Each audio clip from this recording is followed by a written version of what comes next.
Hey everybody, welcome to Board Game Heaven. In this episode, I'm going to talk about Role Player by Matejka, a game published by Thunderworks games. It's quite a big box, and as the title suggests, in this game you roll dice to create a role-playing character. So that is what the game is about. Let's open up the box, see what's inside. I'll tell you how to play the game, and then I'll tell you what I think about it. So, Role Player by Matejka, Thunderworks Games. On the back of the box you can see how a game is set up with the character boards, the cards here, some dice, some tokens that you use. Looks very cool. So let's open up the box.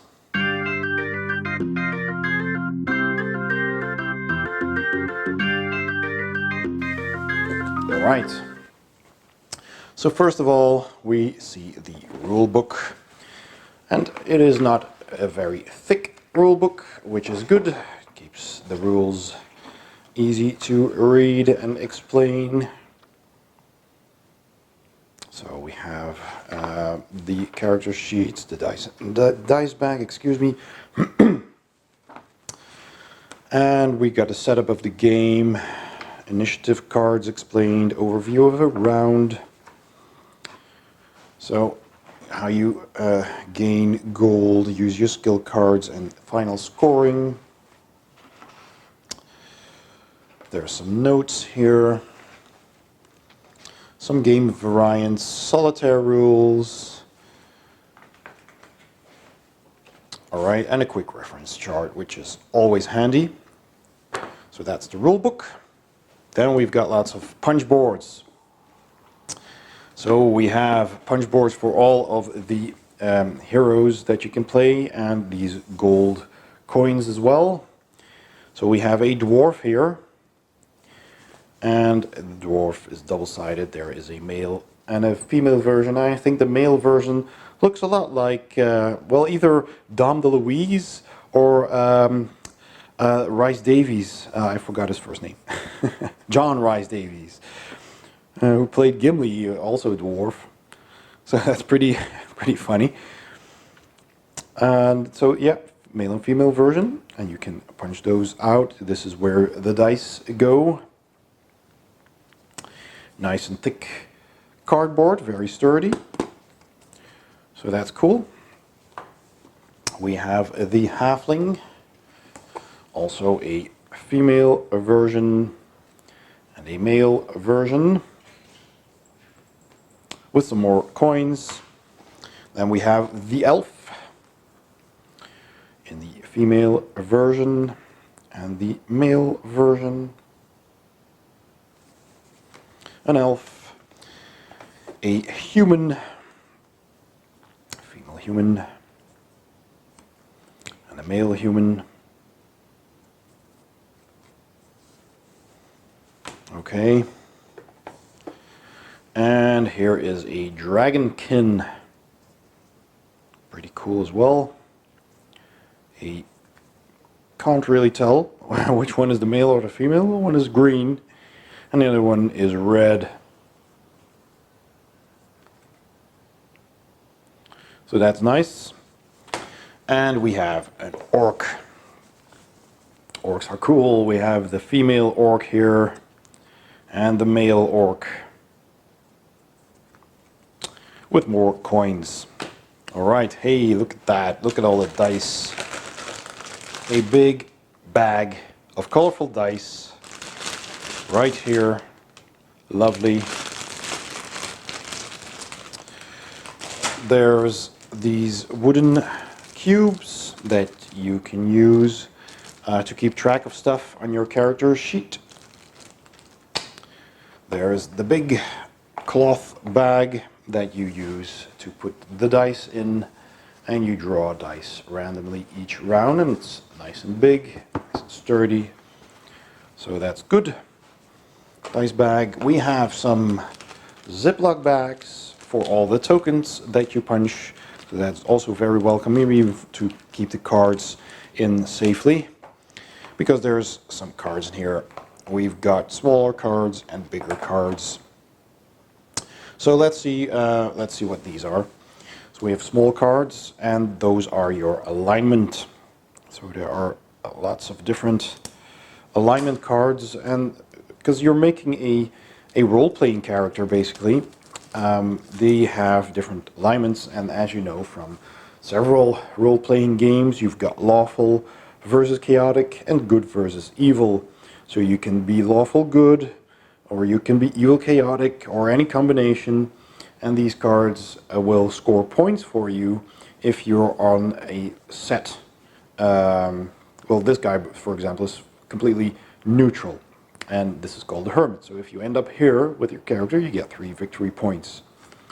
Here is a neurotic character who is lawful evil, which gets you points. So if you're going towards the chaotic and the good side, you lose points. There's the eccentric, who is chaotic neutral.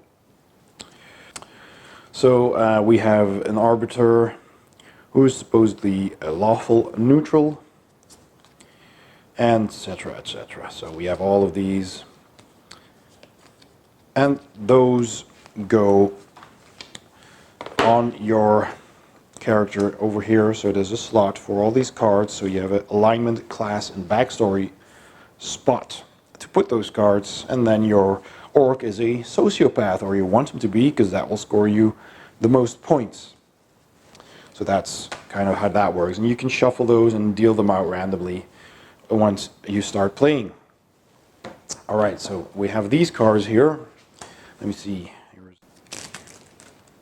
So we have a player aid card here with the player sequence and a score track, so you can keep score of the points when you're tallying up the points at the end of the game. So we have 4 of those, 1 for each player. Then we have these backstory cards, which we've seen also has a spot on the card. I'll just punch this one out. So we have this, and that is where your backstory goes, like that. And what that means, it has all these colors here. What that means is when you're placing dice on your character board, and these spots here that you punch out, and you can put your dice on there. So you get your strength, dexterity, constitution, intelligence, wisdom, and charisma. And that's also on these cards. And it tells you if you have a green die of a blue die over here, and a green die over here, a purple one over there, etc. And there's 1 of each color. Then depending on how many dice of the right color you got in the right places, that'll earn you points as well.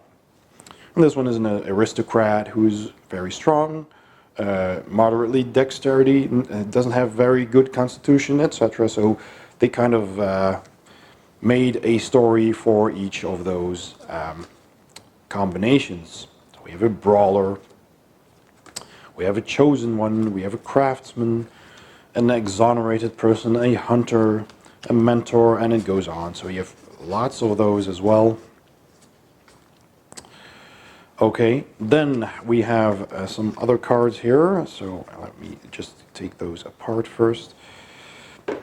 Those are classes, so we have 6 of those cards, and they are double-sided, and we have 1 class for each color, as you can see here, and those go over here on your character board.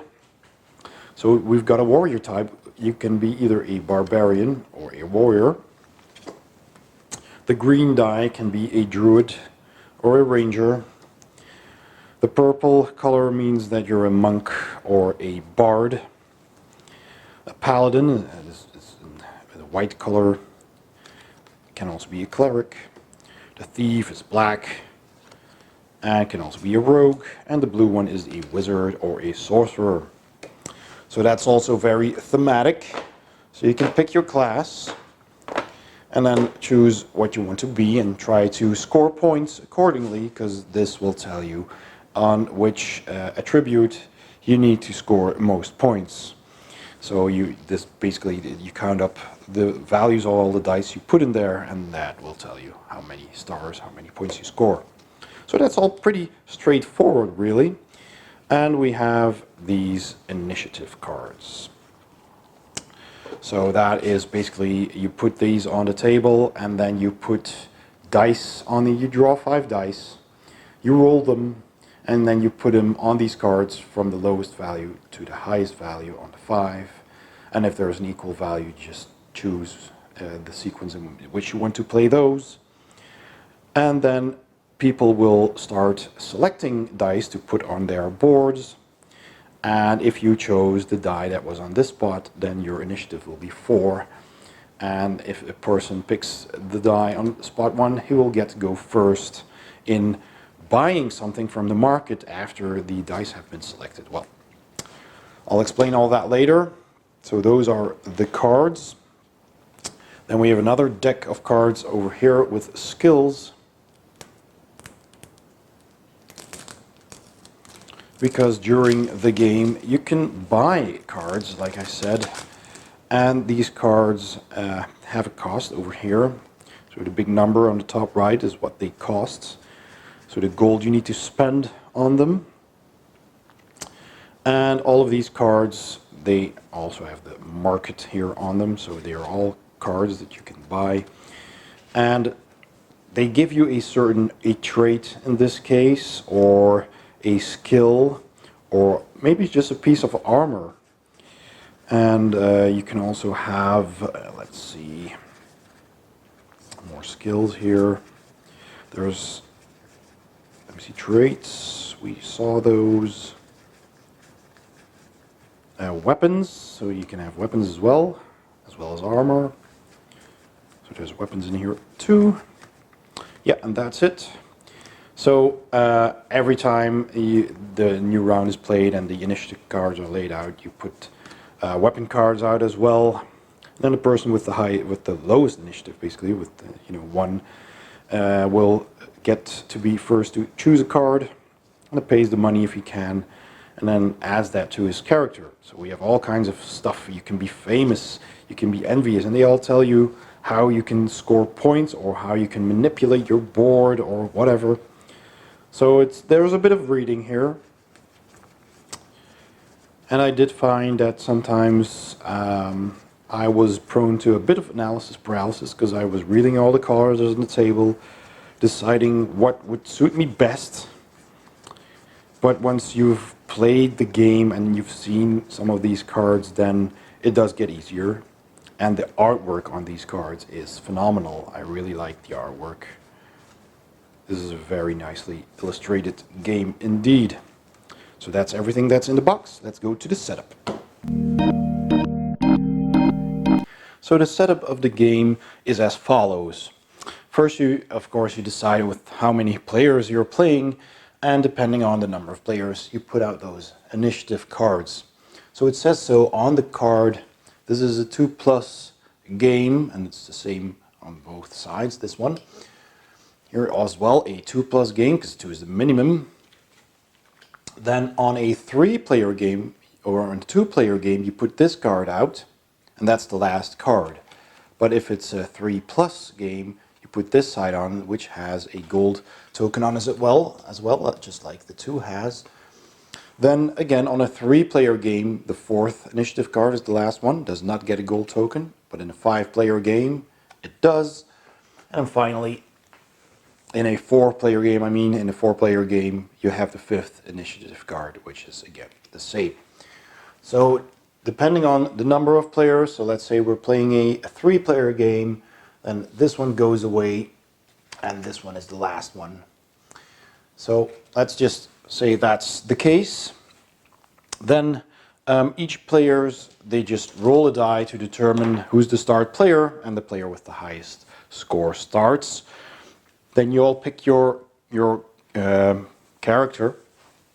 So you just pick one that you like, starting with the start player, and you all pick one and you put the male or the female side face up. And as you can see, all these characters have different attributes. Well, the attributes are basically the same, but for example, Dragonkin are very strong, so they have a +2 bonus, but they're not very dexterous. They have a -2. The Orc is stronger, but not very intelligent. The dwarf has good constitution, but not much charisma. The elf is very dexterous, not very good constitution. And the human is neutral, and the halfling is not very strong, but has good charisma. So that's the differences between the classes, or the races, I should say. And then once you've done that, you give each player 5 gold. If there is a third player, the third player gets 6 gold, and the fourth player gets 7 gold. So you get extra gold for being last. Then starting with the start player, you randomly draw a die from the bag, and the color will tell you what class you are. So I draw red, and that means from these class cards, I take the red one, which means I'm a warrior and I can choose this side or this side. And the difference is that these stats are different, and I get more hands to equip stuff, to equip weapons. So let's say I want to be a warrior. Then the next player draws a random die, and that one is the green class, which is the ranger or the druid. So that could be this character. And if the player draws the same color, then you just draw again until you reach a new color. And also these yellow dice are gold. They don't have a class, so you just ignore them and keep drawing until everybody has their class card. So once you've done that, then you select the side, you put it on your character board. So then you just return all the dice to the bag, and you take the alignment deck and you shuffle it, and you deal each player 1 alignment card randomly. And then you take the backstory cards, you shuffle those as well, and you hand each player a backstory as well. So now you have your character set up to start playing. You take the cube in your color and you place one in the middle of your alignment, and you keep one separate for yourself. So the halfling is the green one over there, and the dragonkin was the black, the thief. There we go. All right. Then you take the market cards, and you may have noticed that the market cards have a small dot on the top here. So there is cards with 1 dot and cards with 2 dots. So you separate those into 2 separate stacks. And if you're playing with 2 players, you remove 7 cards from each deck. If you're playing with 3 players, you remove 3 cards from each deck, and with 4 players, you just keep them all in. So let's do that. I'm taking 3 cards out here, and I'm taking 3 cards out here. You shuffle them, and you put the cards with the 2 dots on the bottom of a stack, and you put the ones with the 1 dot on top, and this is your market deck. So then you draw market cards, an equal number of players plus 1, just like with the initiative cards. So in a 3-player game, you draw 4 cards and put them out, and you put the gold tokens on these the cards that aren't first or last in this case, and they have the pictures on it, so you know these cards need a gold coin. So now you have the market set up.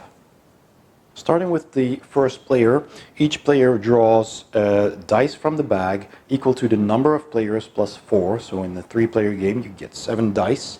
So you draw those from the bag. There you go. And for each gold die you draw, you get 2 gold. So that's nice. And bear in mind though that the thief in this case, if he draws a gold die and places it on his board, he gets 4 gold instead of 2. So that's the exception. And then you roll those dice, and you get to place them on your character sheet. And bear in mind, when you place dice on your character sheet during setup, You always have to start at the leftmost free spot when placing dice. That's also during the game. But during the game, when you place a dice somewhere, you get to do these attribute actions.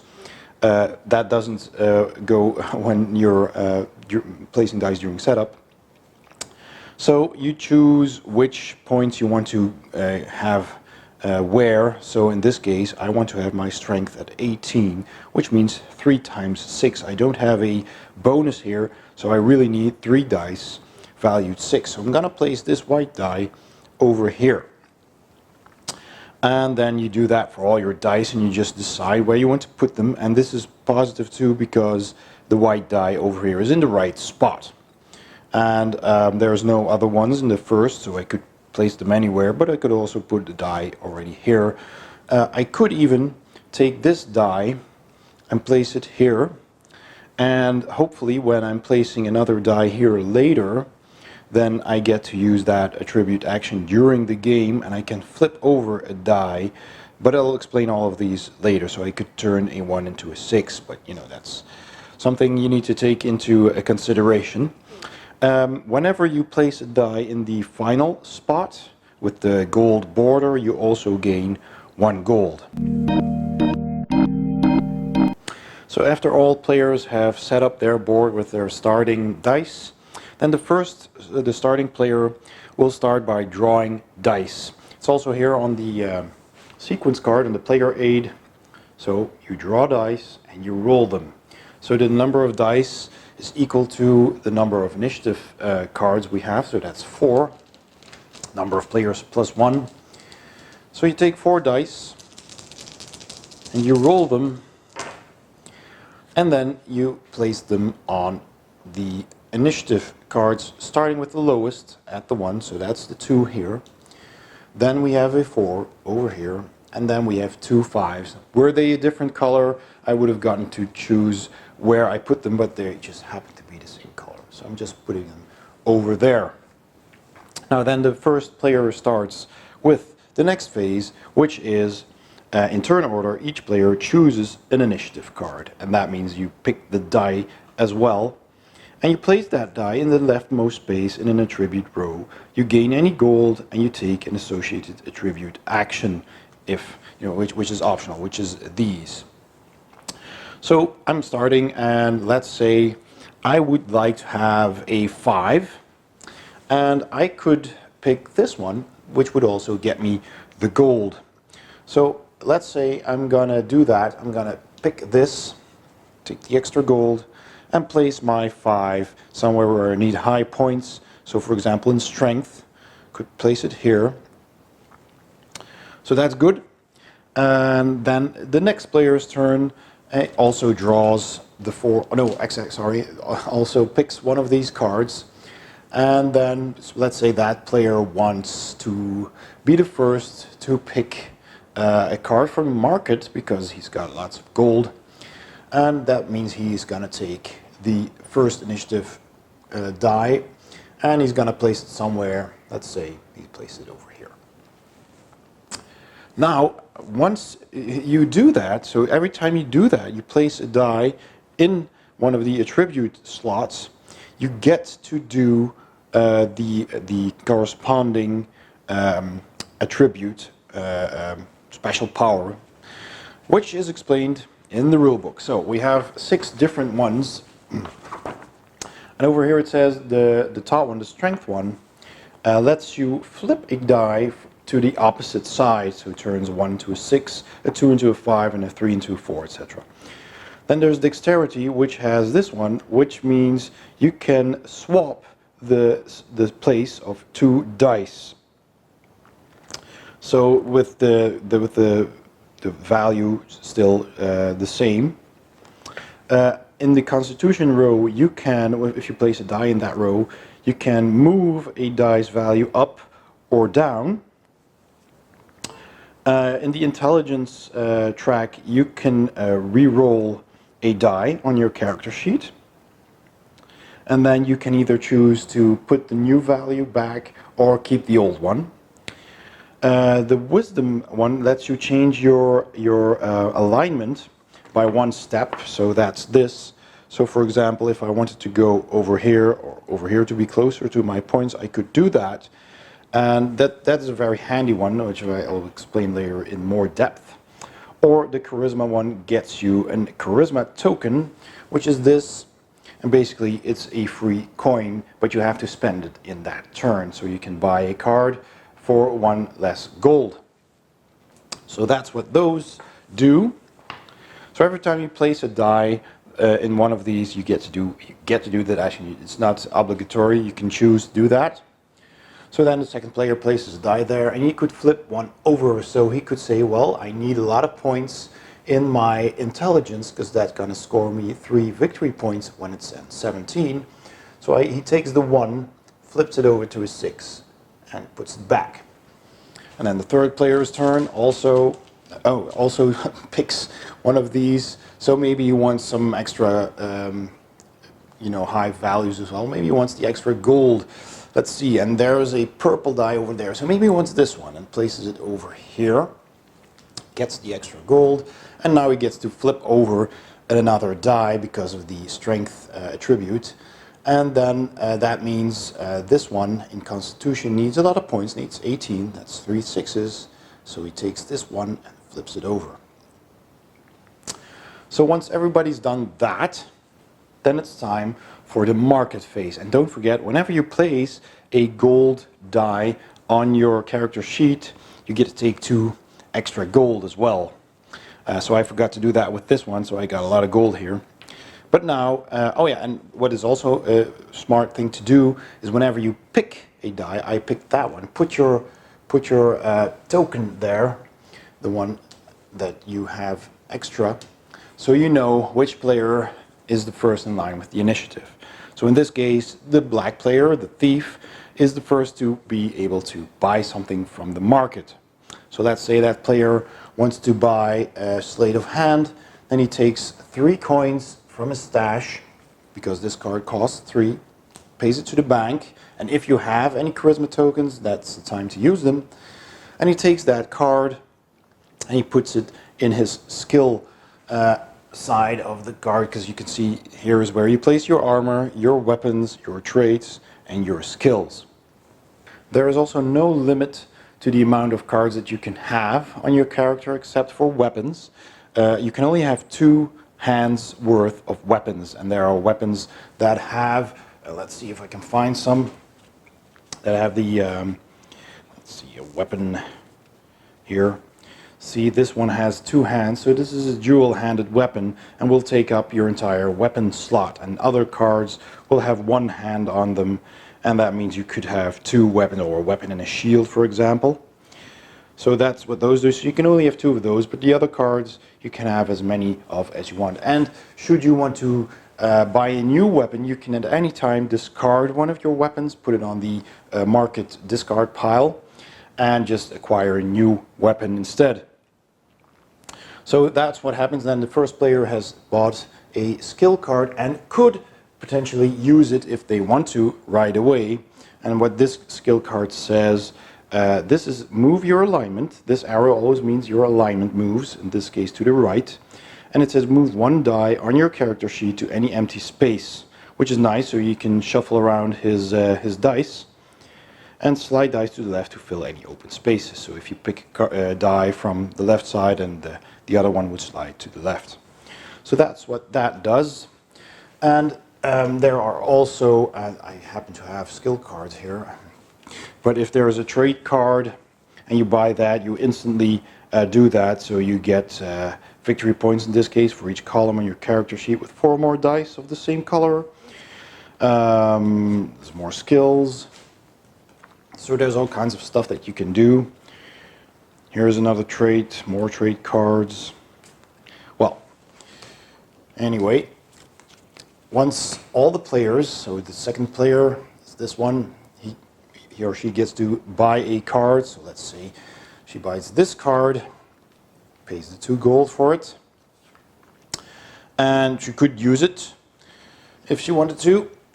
Skills go here, and then lastly, the player with the lowest or the highest initiative, actually, that's me. Then I'm at 3 here. then I get to buy a card.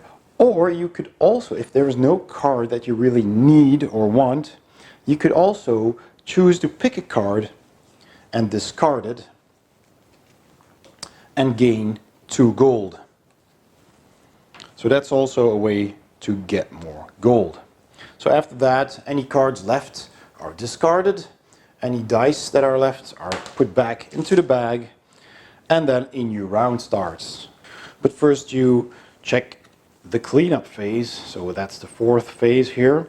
So you discard any unused charisma tokens if you haven't used them, and you refresh your 1 skill card. So anytime you use a skill card, you just put it horizontally on your table, and at the end of the round you get to flip 1 back. So if you use multiple skills, you only get to flip 1 back. So we turn the dice, we draw 4 new market cards in this case, because it's a 3-player game. There we go, refresh the market. And then you pass the dice back to the left, meaning that the second player is now the first player and gets to go first on the next round. And so the game automatically ends once every player has filled up their entire boards, because every round every player gets 1 additional die. And you manipulate your dice with these, and you buy your cards and you manipulate your dice with those cards as well. So there's a lot of stuff going on, and this will change a lot, but you're trying to get as many points as you can by trying to fulfill your background here. And this one as well. So try to get your dice on the right spots and to have these colors, which will gain you lots of points.